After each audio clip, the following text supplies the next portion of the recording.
Hey everybody, how's it going? Today's video, let's jump right in. I got the 371. You guys have now seen this saw run. I squeaked it up as far as it would go.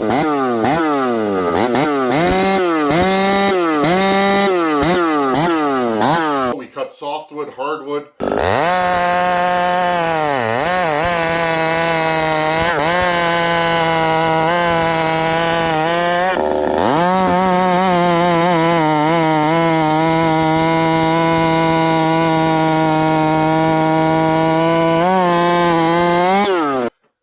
My full thoughts on this saw are, it's okay. It's a nice saw. It starts, runs, idles, tunes beautifully.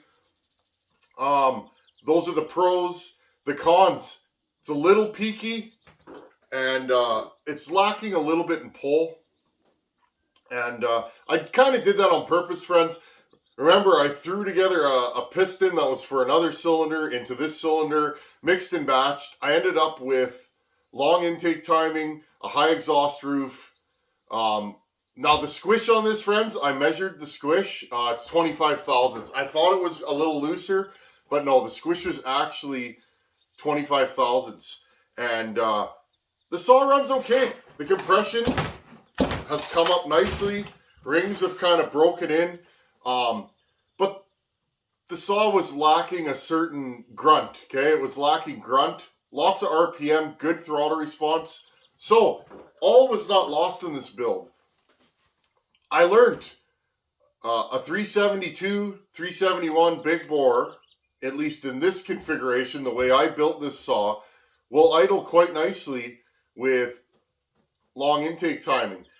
Today's video, let's pull this saw apart and look at it. Let's look at the spark plug. I squeaked it right up in the last video. If you haven't seen the last video of this saw running, go back a couple videos ago and take a peek. I did cut some hardwood at the end and just run this thing. Let's have a look at the spark plug. Maybe it's too lean, maybe it's rich, maybe we could go further. Remember, if you have an open pipe, pipes are hard to tune. I end up tuning them richer than they should be. It's harder to hear the four-stroke with a pipe saw is what I'm finding.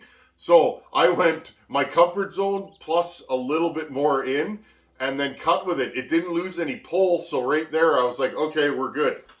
Anyhow, let's put the timing wheel on this saw. Let's retime it because I didn't time it on video. And in fact, friends, I didn't make any notes. That's not like me. Let's time this saw. Where is the exhaust roof? I think it might even be higher than 98 is my gut feeling by the way this saw runs. And for those of you who are new to the 372 chassis, here's what I'm going to do, okay? 3 bolts on the bottom for the wrap bar. Okay, there's your 3 bolts. Flip this thing over. 3 more bolts, 1 for the AV mount and 2 here. And remember, friends, make sure you have coffee. And make sure it's a Will Ferrell mug because Will Ferrell's hilarious. Okay, 3 more screws here.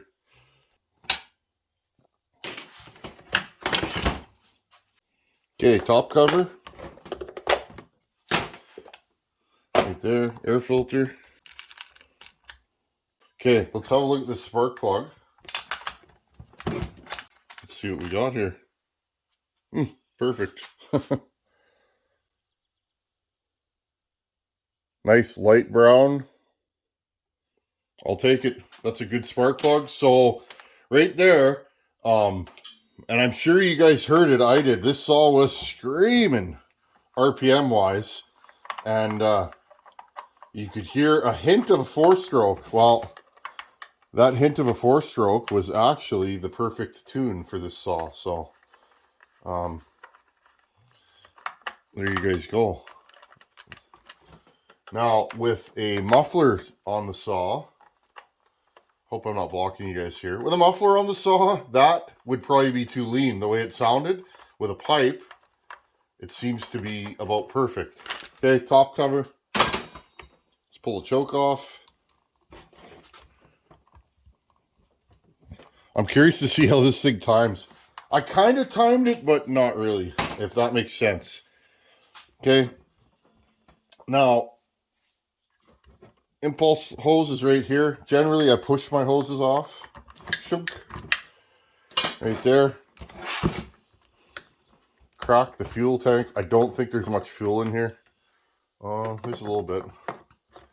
Okay, I'm going to find me a screw to plug that with.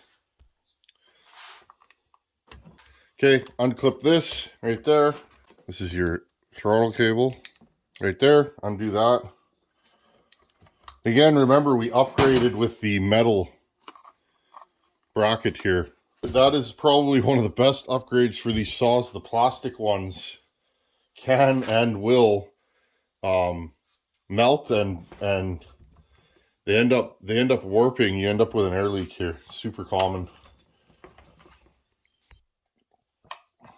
Okay, let's take the carburetor off. 1, 2. Off comes the carb. Again, a lot of us like these saws because they're easy to work on. I'm going to just take this intake bracket off. There it is right there. I got that from these guys. Morning, Ryan. How you doing, buddy? I like that Ryan from Wolf Creek. He's a good fellow. I'm going to pull the recoil off and the nut on the flywheel. Okay, 4 screws. Pull off the flywheel. There we go. Undo your wiring. You guys can see I rewired quite a bit of this saw. It had its issues. This saw is usable. It's not a collector piece, but it definitely has a few issues. The this air horn here is still broken.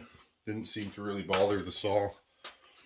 And yeah, it is what it is. It's just a good, useful work saw.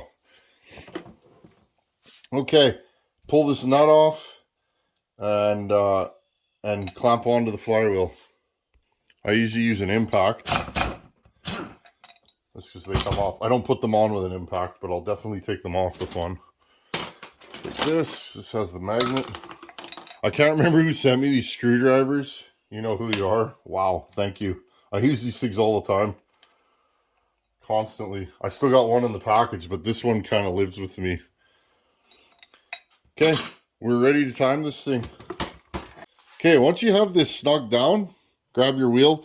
You guys asked me what kind of wheel this is. I don't know. It's just a generic wheel. I think I bought this at Princess Auto, and that's a Canadian store. So for everybody else out there, it's just a generic wheel. And the reason why I like this one, top dead center, bottom dead center. Bottom dead center is 180, and it counts down in both directions. I like that. Not the best at math, so that's always been my weak point. This is actually the shaft out of the drill that this came from, and I just welded a nut onto it. Okay, we'll put this on there loose. Okay, finger tight. Now, my saw is right at about top dead center. So what I do is, I'll loosen this off just a bit. I make sure top dead center is somewhere close to where I'm going to put my timing mark. And I know I'm going to put it right here. Okay, so I'll just cinch that down. Piece of welding wire right here. Okay, and I just cinch it down. Okay, just make sure it's tight. And there you go. Now we can turn this over, put it down, put our timing stop in. Just show you guys why I do what I do. It might not be the best way, but okay, 59, sorry, 59 before top dead center. And where are we at now? We're at about 70. Okay, so we have 11 degrees to make up. Hey friends, it's nighttime on the deck. This is where I do my editing. That way we don't wake up the baby, which is a good thing. Anyhow, I just wanted to jump in here. So I was reading 59 degrees. You guys can see sometimes 61, 59. Pay attention to where it ends up. I do it all the time. It's a common mistake I make. That's why I always check everything 3 times. So it stopped at 70 one way and 59 the other way. So we know there's 11 degrees different. Half of 11 degrees is 5.5 degrees. So if I move it to about 65, okay, we'll round it up to 6 degrees. 59 plus 6 is 65. If I put it at 65, it should stop at 65 in both directions. I just thought I'd clarify that. I get these questions all the time. So check this out. I'll move it about 6 degrees and it should be bang on. You're stopping it both directions of travel in the same place. If it stops in the same place, it's zeroed. That's how you do that. So I'm just going to move this to about 65. And again, the wheel is loose. I'll hold, okay? Okay, so we're at 64. So we're 2 degrees off.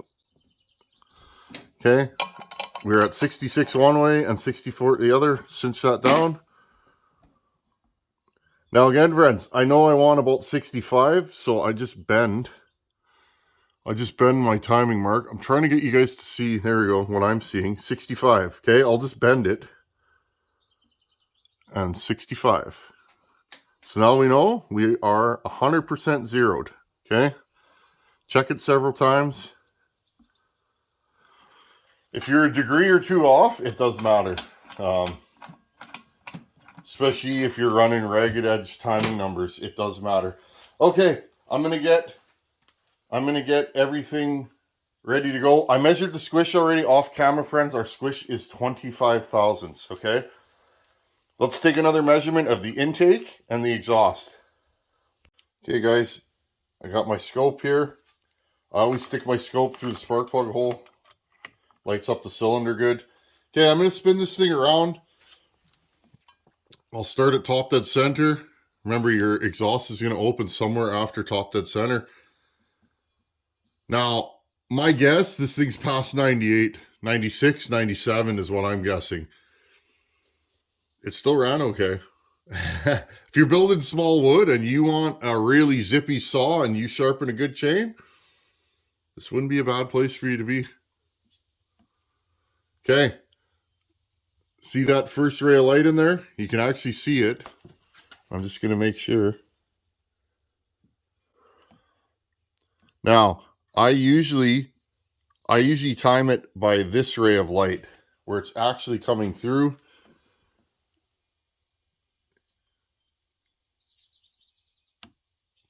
Okay, see that? Right there. It's the first ray of light. And would you looky here. Friends, check out how high this exhaust roof is. 95, 96, 97. I thought this thing was zippy. There you guys go. 97 on the exhaust roof. Okay, 1 degree. 1 degree past 98. It's kind of funny. I'm down with that though. Whatever. We learned something. This saw wasn't horrible. It needs more grunt. If I'm going to build a work saw for the West Coast, I'm going to probably put it here, here, or there. Okay. For me, here, I'm going to run it at 98. This saw's not far past what I would run my saws at. But I'd want less intake timing. That's the one thing. But anyways, here's your happy zone, friends. And I will say this. No, I haven't ported. This is the first one I've done, but I know for a fact 98 to 102 is where it would be your happy zone on most saws. Some guys will run them at 104 and they run good. This is where I like them. Next saw I build's probably going to have a 100 or 101 exhaust roof, somewhere around there. Okay, let's look at the transfers next. Okay, here's where our exhaust opens. 95, 96, 97. Friends, you know that really hot little John Surette I run? That 630 Super with a 266 top end?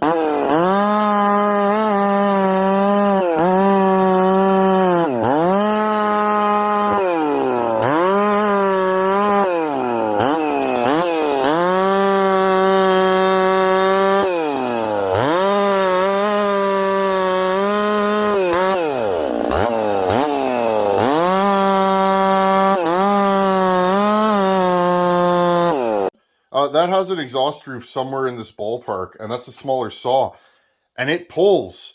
That saw has tons and tons of pull. Now the question is why? Transfer timing is a little bit shorter, but not much. Intake timing similar to what I think this saw is at. Makes a guy wonder, doesn't it? The more you know, the less you know. Okay, I'm going to manually, I got the scope right here. You guys can see that in the background. I'm going to just manually look and tell you guys where this thing opens through the spark plug hole. I just open and close it right about there. Okay, so 122 is what we're seeing after top dead center. So this saw has 25 degrees of blowdown. Not bad. It may be happier at 23, 22. I don't know. But 25 degrees of blowdown. And now I'm going to get the intake rocking and rolling. And then let's pull this cylinder off. I want you guys to see everything. And then you can make your own decisions about what kind of saw you want to build.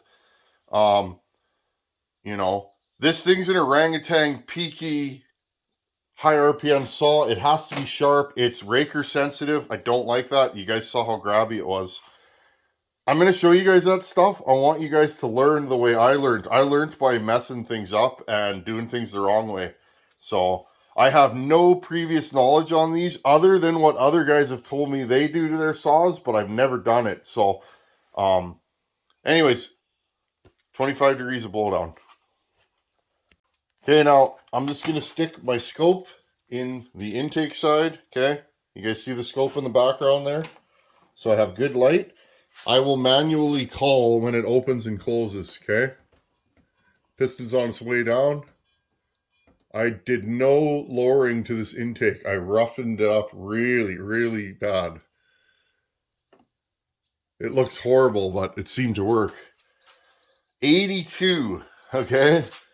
82 is where it opens, and where does it close?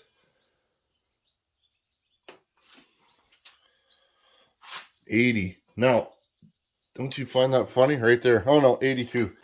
So 82 and 82 is 164 degrees. So that's 10 degrees more than I would normally want to see. The saw ran okay though. But my question is now, would the saw be stronger with less intake timing? We might have to pull it to JB Wald. When your intakes open longer, in my experience, the saw can be more of a lazy idler. Now, this thing wicks right up. I'm just thinking out loud here, friends. This thing's strong. It is a gas hog. It uses quite a bit of fuel, but I'm thinking out loud about this. So 164 degrees of intake timing. Let's rip this top end off. Okay, 4 cylinder bolts. I've blown all the dust off of this thing. Oh, I keep grabbing the wrong Allens for this thing. Okay, let's pull this off. Okay, 1, 2, 3, 4. Okay, I didn't want to bore you guys with the details.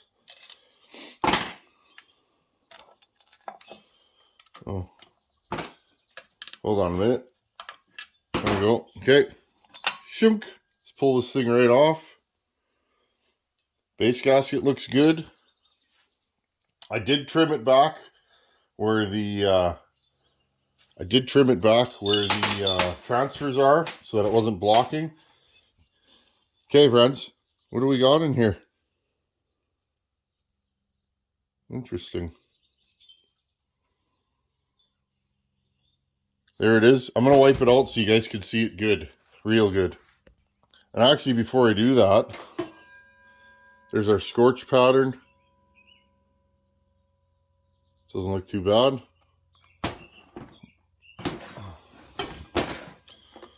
Notice the transfers are feeding this way. Now I checked the squish, which wrecked my my pattern, but definitely got the right side and left side. Look like they're feeding fairly similar.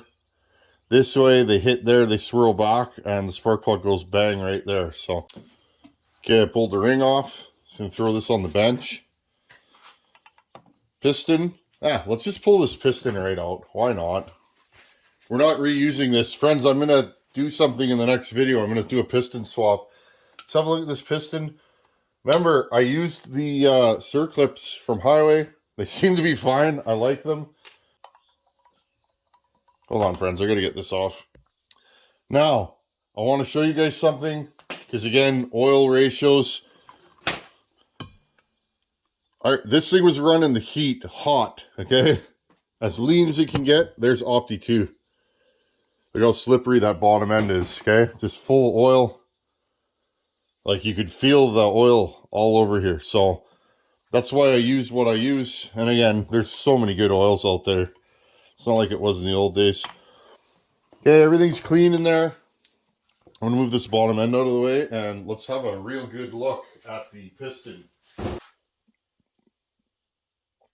A few little marks, one little rub mark here. You can't feel it, but you can see it on the intake side. Now, I never ported the intake on this saw, so it's kind of funny, isn't it? Okay.